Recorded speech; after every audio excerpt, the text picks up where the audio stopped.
Make a factor tree for 36. In order to make a factor tree, we're going to write out our number, and we're going to think of any two numbers that are not 1 and 36 that multiply out to 36. So let me think. How about 6 and 6?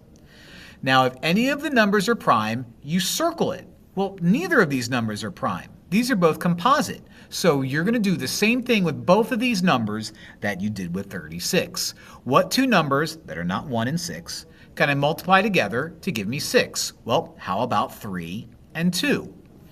Now, if any of the numbers are prime, circle them.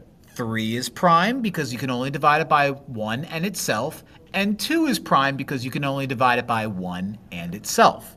So now that I have those branches circled, I'm done on this side. Now, I'm not going to go crazy. I already know that 6 becomes 3 and 2, so let's write out 3 and 2, and let's circle both of those numbers. Now, we are done our factor tree because all of our branches are ended with circles. What does this mean?